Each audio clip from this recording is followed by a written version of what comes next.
Let's brake boost launch it and do this. I love that little bit of torque. Definitely doesn't feel as sprightly as the, 100.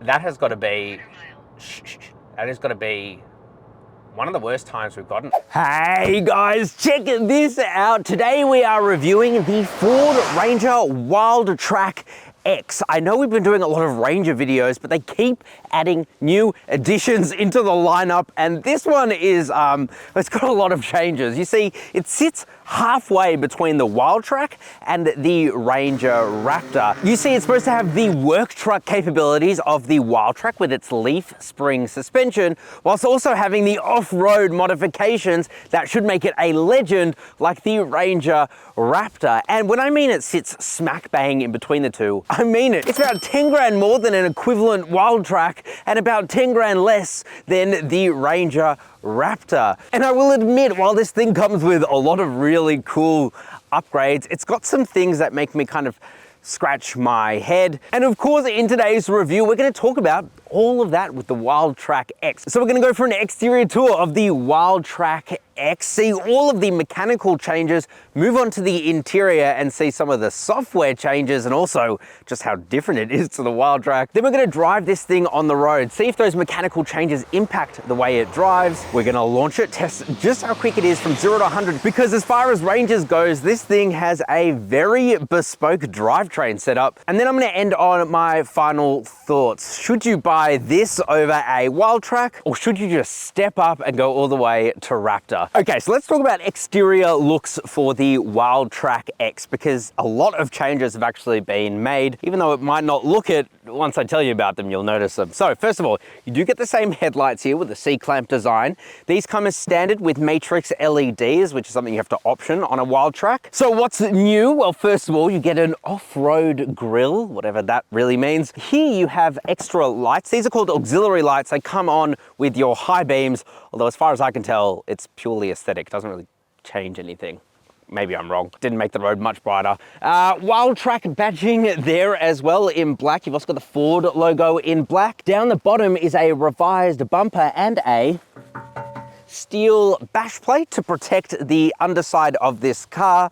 The keen-eyed of you will also know that this thing is wider. Its front and rear track has actually been extended out by 30 millimeters because this thing adds bespoke Bilstein monotube dampers, and they have external nitrogen charged reservoirs, and that has also lifted this Ranger by about 21 millimeters, so not insubstantial. You got about a 1-inch lift. And so definitely on the road, this thing, it has a presence. It has a presence even more than a standard Wildtrak, which is pretty wild, and I think more of that can be seen from the side, so let's check that out. Now, coming to the side, this is where you're going to notice a lot of the changes. First of all, you have these new fenders here to help with the wider track of the car and make it road legal. You've also got these 17-inch wheels here that have some pretty meaty rubber on them. They're called General Grabber, which I always find extremely unnerving to say, but anyway, they're all-terrain tires, AT3s, and they certainly are quite terrainy. They've got very big tread on them, and the alloy wheels look comically small compared to them. But these should mean that straight from the factory, this thing is quite off-road capable. And so yeah, when you combine this huge rubber with the revised suspension,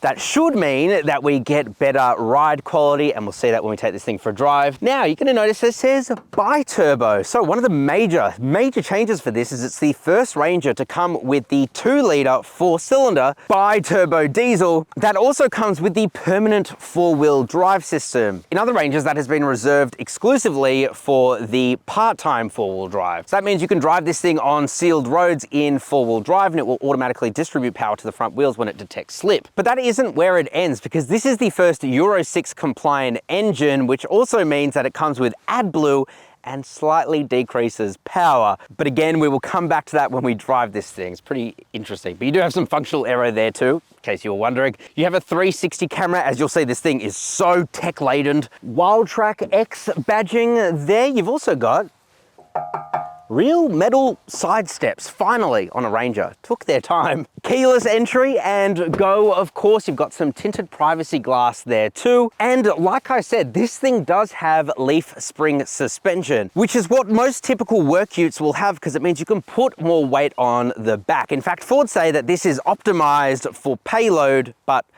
I can't find the payload figures anywhere. So I will reach out to Ford and let you know. I'll put it on the screen now. Hopefully they've responded to me.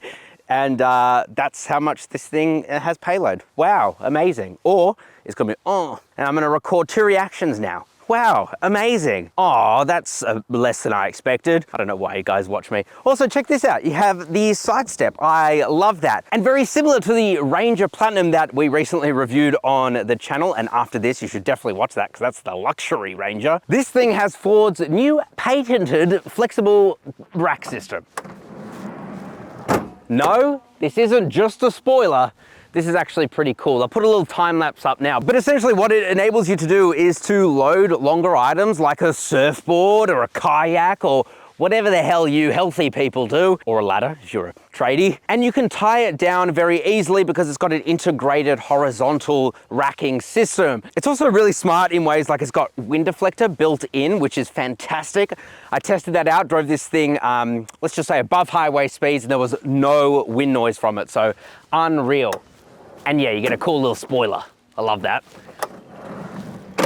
Quite a lot of fun to play with. Let's check out the bum. And then coming to the back, I reckon from this angle, it's actually kind of hard to tell that it's Wildtrak X, of course, apart from the Wildtrak X badge. Also, what do you think of the cyber orange paint? I really like the way it looks. As I said, you get the LED lights here as standard, which is always good to see. The Ford badge, just like the front, has been blacked out. You've got 4-wheel drive there. So now it's no longer gonna be, oh, if it says 4-wheel drive on the back, they definitely have the V6. They could have the 4-cylinder. And you've also got the Ranger badge embossed into the bodywork. Here you can see the towing kit. As I said, this thing is more practical than a Ranger Raptor in that it has 3.5-ton towing thanks to the leaf spring suspension, even though it also adds those monotube Bilstein dampers. And while we're here, we might as well talk about practicality. So you still retain the counterbalanced tailgate, which is nice to see. No gas strut here like the Ford Ranger Platinum, which at this price point, surely they could just add that on. If we come over here, then we press a button.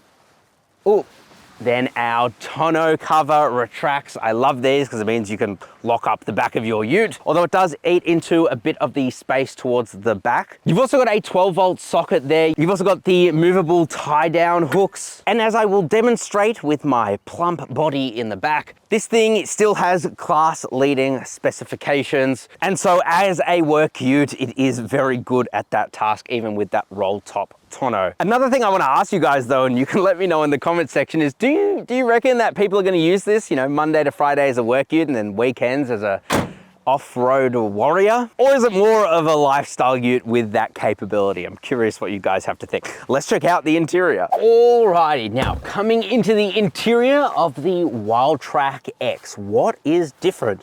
Well, actually quite a lot. First of all, you get these leather accented seats with this Myco suede, not micro, Myco or Miko, I don't know. You've also got the Wildtrak X badging in there, and these seats are a nicer leather than in the Wildtrak. They do still move in all the same ways, so they don't have the adjustable leg support, which I kind of miss from the Ranger Platinum. They're also not cooled either, they're heated still. And then you get this Myco suede elsewhere, like here on the upper glove box with Wildtrak X there, up here on the door trims as well, and you're gonna see that cyber orange stitching all around and piping there on the seats.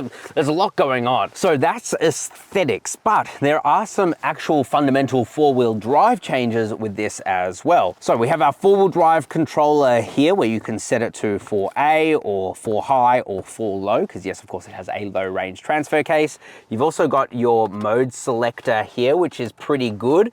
I love all of the animations in the new instrument cluster up in front of you, which is massive. But if we press this off-road mode button here, not only can we still lock the rear differential from this screen, we now have a trail control mode, which means that it can keep us at a constant speed, essentially cruise control while off-road. You have trail turn assist function, which will brake the inside wheels as you're turning to get you a better turning circle. And as part of this drive mode selector, we have a new mode, rock crawl. So all of these new software systems in conjunction with the wider track, the raised ride height, much bigger all-terrain wheels, that should make this very capable off-road. And let me know in the comments section if you want me to do a proper off-road test. I feel like there are so many features going on here, we might have to. You also get these bespoke Wildtrak all-weather mats, which are pretty serious. And otherwise, we get everything that you would expect of a top-of-the-line Ranger. We have the huge infotainment display with its new operating system that's really responsive. It's very, very good. It still has that issue. It still has the bloody Apple CarPlay disconnecting issue, where you use it wirelessly and it just has these micro stutters. Does my head in. So now I just use the wired connection and it works fine. Let me know, Android users, is that something that you experience with your Ranger? You do have your physical air conditioning controls here, and you can also do them on the screen as well, which is a great implementation of digi-analog air conditioning controls. You got a couple of cup holders here, a couple more in the dash, which I love. You do have your split glove boxes as well, and a rubberized storage area so things don't fly into your face, at least if you're the passenger. You have a wireless charger here with a USB-A port and a USB-C port. You have your shifter here, which is mostly great except for the stupid buttons on the side for upshifting and downshifting. And these buttons make the 10-speed automatic transmission especially annoying. You know, there's more gears to row through, so if you want to do that, you have to use the shifter here. But I guess if you are towing, you can just put the car into its tow mode. By the way, you have your towing controls over here with brake gain and the disconnecting thingy. God, I'm so technical, aren't I? You do get these auxiliary switches, which yes, I still love to play with. It's like you're in a fighter jet. The steering wheel is a nice leather unit. Again, it's got the cyber orange. There's so many oranges now. They're up to like 4 in the in the Ranger range. No pun intended. With buttons to control absolutely everything, including that digital instrument cluster, which by the way, it can display a whole bunch of information. So yeah, overall, there are actually quite a significant number of changes to the interior of the Wildtrak X. And some of these software things you can't just, you know, aftermarket add yourself, or at least it's very difficult to. So combined with the mechanical and software changes to the off-road system, perhaps the $10,000 price increase is justified. But again, you can let me know. Let's check out the back seats. Okay, so back seats. Now the changes are mostly the same as up front, but I'll still show you them. And yes, you still get some storage underneath the floor. You can also pull this forward to access your top tether points in the rear. But now I will climb on inside, close the door. I swear, either I'm getting taller or the Ranger is getting smaller. No, there's no difference actually in the dimensions, but I'm starting to notice that my legroom isn't the most. I do have heaps of headroom, and tow room is also pretty good as well. Get a couple of air vents back here, a USB-A port and USB-C port. Same nice seats as up front, so that's all very nice. Quality takes a little bit of a hit in the back, but it's really not the worst. And then I got chastised in my Ford Ranger Platinum video because I didn't pull this up correctly. So you pull it up, that unlocks it, you pull it down, soft leather there, and a couple of cup holders. So actually amenities back here are pretty good. And if you do long journeys in the back as well, that's also pretty good. But if you want to see a car that's surprisingly good, go check out the GWM Cannon XSR, because even though that is a big vehicle, you do get a bit more room in the back. Okay, now let's see if the mechanical changes to the Wildtrak X affects its driving performance. And spoiler, it does.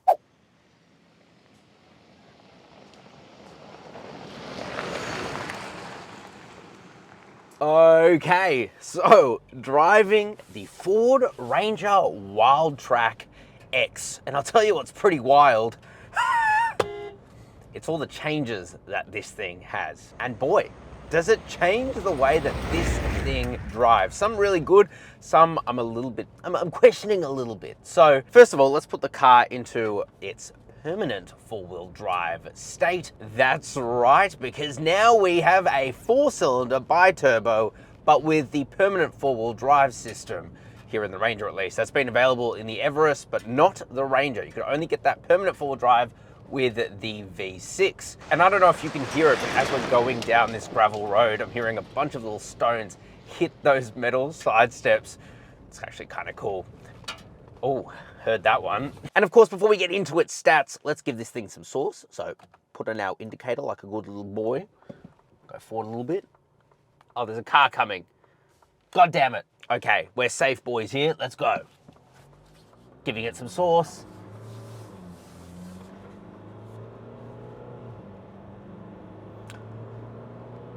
I really wish this thing had the V6. I really, really wish it did. Because once you've driven the V6 and then you go back to the 4-cylinder BiTurbo, you miss the V6. But let's talk about this 4-cylinder BiTurbo because it's also changed here for the Wildtrak X. You see, this thing is now Euro 6 emissions compliant. That means that we lose a bit of power. So engine stats are 2-liter 4-cylinder BiTurbo diesel engine. It loses 4 kilowatts of power because now if we use this little screen here, oh, there we go, AdBlue. You see, this thing now has AdBlue. It's the first Ford Ranger with AdBlue, which is a fuel system additive. For those who don't know, you need to top it up every once in a while. Oh, giving a bit of sauce, actually doing pretty well. We'll come back to that though. So yeah, it puts out 150 kilowatt power, which is 4 kilowatt down from the rest of the range, but the same 500 Newton meters of torque. And while this engine is still quite impressive in terms of its raw outputs, especially for a 2-liter turbo diesel, it feels unremarkable. You put your foot down and you pick up speed, but it's not as smooth, it's not as refined as the V6, it's just not. Now there is a major justification for putting in a 4-cylinder into an off-road focused vehicle, and that's that it is just lighter. So there's that. However, and this is just purely speculation here, but I reckon they just want to shift more 4-cylinders versus the 6-cylinders, which have been wildly popular. That's just my guess. I really hope they open up the V6 for this car because it will just transform it. Let's get back to some of the other major changes though. So we have Bilstein shocks all around. They are a monotube damper, which is actually pretty impressive. They're very expensive to develop, and they claim that it's better for touring or on-road performance, and I'll give it to them. This thing is actually handling really, really well. It's not quite Volkswagen Amarok levels of Ford Ranger good, but it's definitely up there, and pretty surprising considering that this thing does have these massive wheels on it, or at least massive tires. The other thing is that it definitely feels more planted on the road, and you can thank the wider track for that. And so as a result, it just feels a little bit more stable than a standard Ranger. It's not really that perceptible, but as someone who has spent a lot of time driving Rangers and Everests and Raptors, you know, you can tell. I will say the benefit to having this 4-cylinder is that turn-in is better. That's for sure. It definitely handles better. You can thank the lighter front end for that. And yeah, this thing is still absolutely class leading in that aspect. But let's see how the reduced power slightly and pointier front end go. Brake boost, launch it up this hill. Let's go. Oh yeah, that 4-wheel drive auto system really hooks up. So it sends up to 50% of power to the front wheels when it detects any sort of slip. It does a really good job. All right, first corner here. As far as dual cab utes goes, this is pretty damn good, especially in the off-road Focus variant. Oh, we have to do the little crossover here. But you know, the tail isn't coming out and it feels extremely planted. So yes, the Ford Ranger Wildtrak X, it drives class-leadingly well. However, I would still prefer the way that a Wildtrak with the V6 drove versus this. I'm just not the biggest fan of this engine. The other thing as well is that I actually get worse fuel economy with the 4-cylinder BiTurbo because the engine essentially has to work harder than the V6. So if we scroll through here, oh, calm screen, no. Okay, you can see here the average fuel economy is about 9.9 litres per 100 kilometres. I got 9.7 litres per 100 kilometres for the literally exact same test just a couple of months ago. So Ford, add the V6. I'm sick of this. Anyway, the real test of any dual cab ute, as we all know, is exactly how well it performs. So let's launch this bad boy.